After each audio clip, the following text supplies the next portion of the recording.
She stood at the bottom of those courthouse steps with nothing left. No money, no name anyone in that town would speak kindly of, and a little girl pressed against her side who hadn't said a single word in 3 days. Clara Weston had walked 4 miles in worn-out boots to get to that sheriff's office. 4 miles of dust and heat and shame she swallowed down because she had no other choice. She had a letter in her hand. Evidence, she thought. Proof that the man who had taken everything from her had done it deliberately, coldly, without a single moment of regret. She had knocked on that door with her chin up. She had laid that letter on the desk with steady hands, and Sheriff Harold Briggs had looked at her, looked at that letter, and slid it right back across the desk without reading more than 2 lines.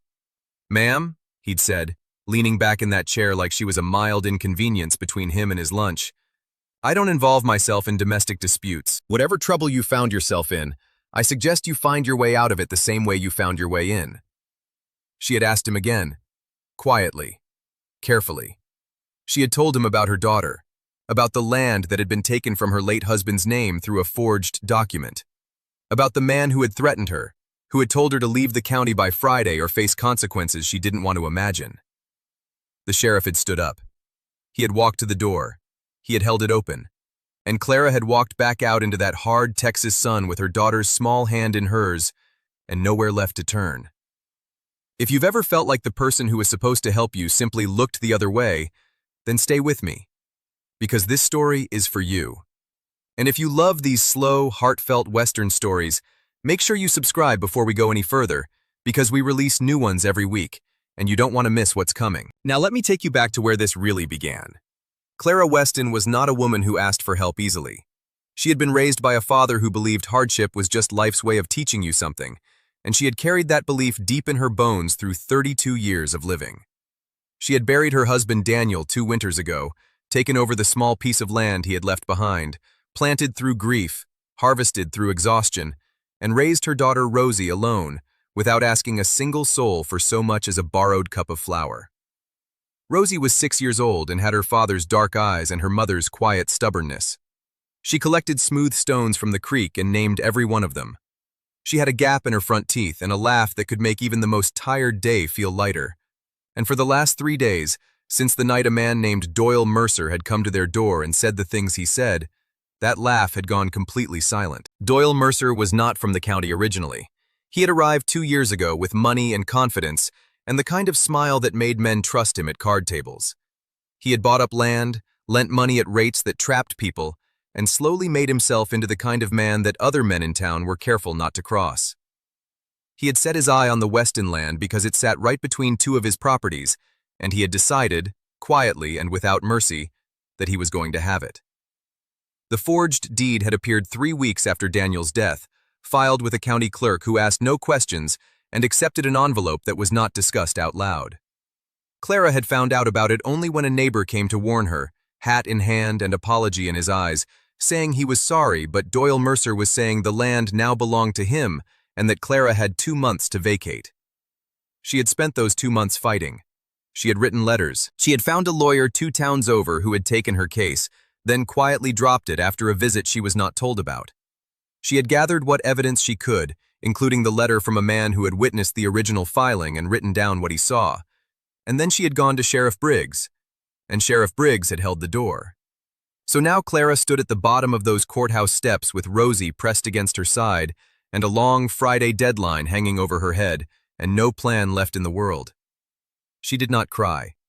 She had learned a long time ago that crying in public was something that invited either pity or cruelty, and she didn't want either one. She just stood there for a moment, one hand on Rosie's shoulder, looking out at the street with the particular expression of a woman who is figuring out her next move, even when she is certain there isn't one. "You need somewhere to go." The voice came from behind her, low and even, and not unkind. She turned. He was leaning against the post at the base of the steps with his arms crossed and his hat tilted just enough to shade his eyes. He was tall, broad-shouldered, with the kind of quiet stillness about him that comes not from laziness, but from a man who has learned to be very still before he decides to move.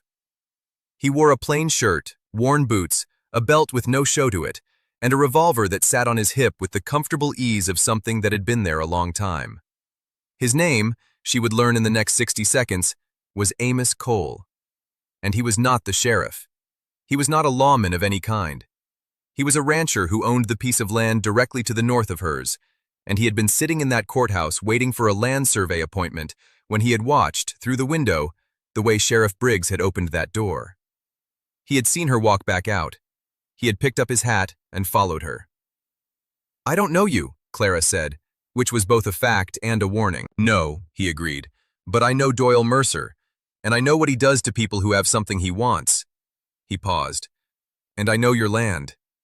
She studied him for a moment.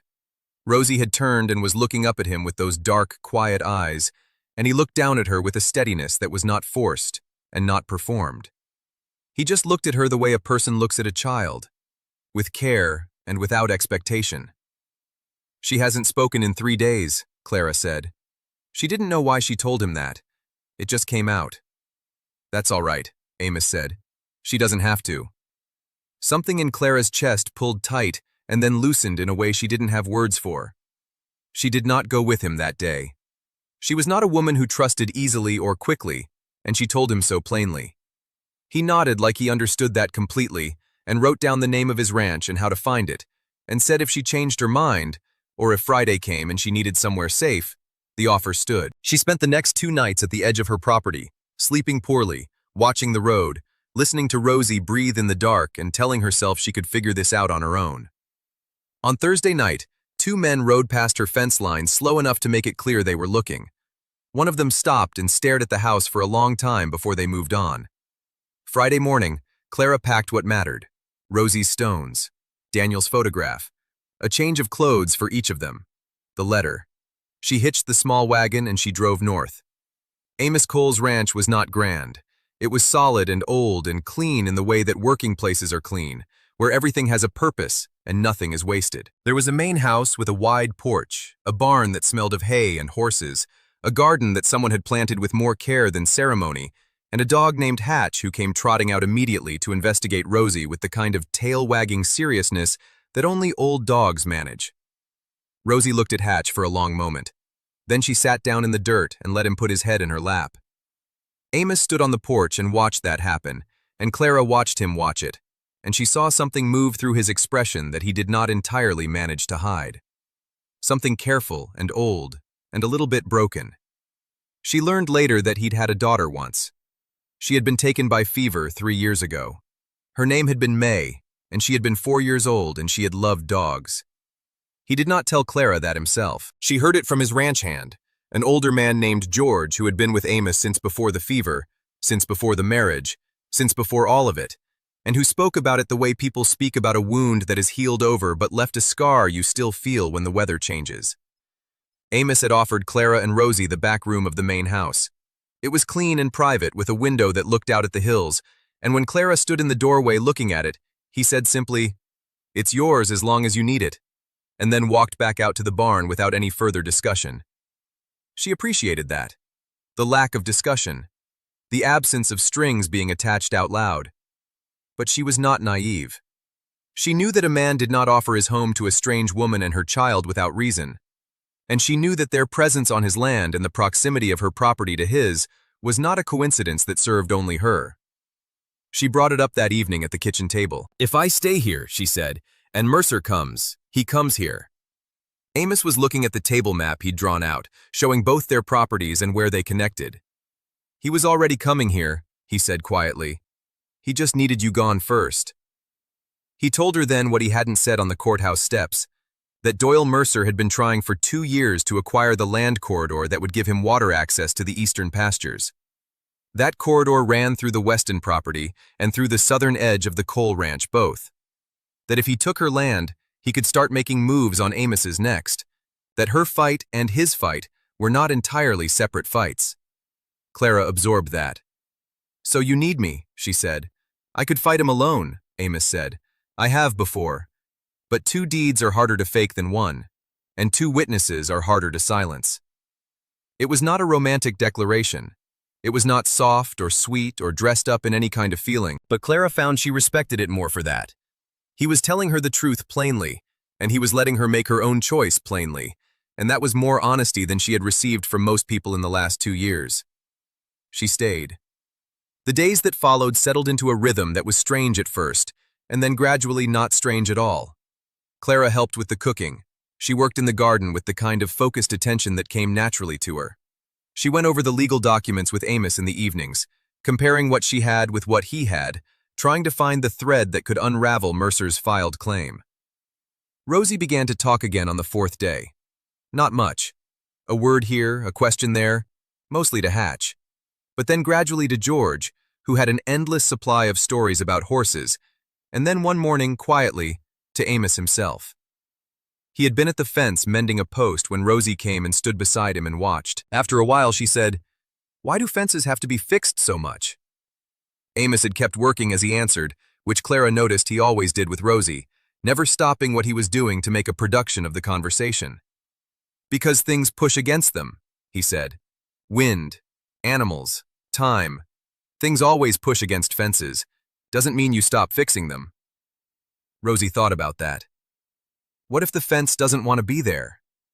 Then it was put in the wrong place to start with, he said. Rosie seemed satisfied with that. She picked up a stone from the ground, turned it over in her hand, and set it on top of the post he had just repaired. He looked at it. He looked at her. He didn't smile, not quite, but there was something around his eyes that was soft in a way that Clara had not seen in him before, and she had to turn away from the kitchen window because something about watching it made her throat feel tight. She told herself it was gratitude. She told herself it was relief. She told herself a great many things in those days that she was not entirely sure were true. The trouble came on a Wednesday, as trouble often does, without any particular announcement. Mercer had not let the deadline pass quietly. When he found that Clara had not vacated, and when his men reported back about where she had gone, he shifted his approach. He filed a secondary legal motion claiming that the Weston property had reverted to the county upon abandonment, with Clara's departure used as evidence of that abandonment. He had the filing pushed through the same clerk in one day. He also paid a visit to the ranch. He came in the afternoon with 2 men behind him and a smile that belonged on someone who believed very deeply in his own power. He rode up to the porch where Amos was standing, and he spoke pleasantly and calmly, and said he had no quarrel with Amos personally, and that if Amos chose to remove himself from what was essentially a legal matter between Mercer and a former squatter on legally contested property, there would be no difficulty between neighbors going forward. Amos said nothing for a moment. Then he said, "That woman is not a squatter. That child is not a problem for you to solve, and you are on my land, which means you leave when I tell you to leave." Mercer's smile didn't change, which meant it was never a smile at all. "I'd think very carefully about what you're choosing here, Cole." "I have," Amos said. "Leave." There was a long moment where the air felt like it does before lightning. Then Mercer turned his horse and left, and his men followed, and the sound of hooves faded down the road. Clara had been standing just inside the door. She had heard all of it. She stepped out onto the porch and stood beside Amos and watched the road for a moment, and then she said quietly, "He's going to come back harder." "Yes," Amos said. "That didn't slow you down." He was quiet for a moment. Then he said, "No, it didn't." What happened next came from Amos's mind, but Clara would later say it also came from something she couldn't quite name. The way the right solution sometimes appears when 2 people have been quietly thinking toward each other without realizing it. He brought it up carefully that evening. He sat across from her at the table, and he said that there was one way to complicate Mercer's legal strategy significantly. If Clara's name was legally joined to his, the Weston property could not be classified as abandoned by a single claimant, and the combined landholdings would represent a unified deed that was far harder to challenge piecemeal. It was not the only way, but it was the clearest and fastest one. Clara looked at him for a long time. "You mean marriage?" she said. "On paper," he said, "for legal purposes, to protect the land, both pieces of it." She looked at her hands. She thought about Daniel. She thought about Rosie. She thought about what it would mean to sign her name next to a man she had known for less than 2 weeks, even a man who had drawn that line in the yard without a second thought. "And what do you get from it?" she said, "besides a legal complication for Mercer?" He was quiet for a beat longer than she expected. "Company," he said finally. "This house has been very quiet for 3 years." She did not say yes that night. She told him she needed to sleep on it, And he nodded and said, "Of course," and went out to the barn to check the horses. And she sat at that kitchen table for a long time in the lamplight, thinking about fences and the things that push against them, and what it meant to put one in the right place. She said yes in the morning. The ceremony was small and practical, performed by a justice of the peace in town who asked no unnecessary questions. George was the witness.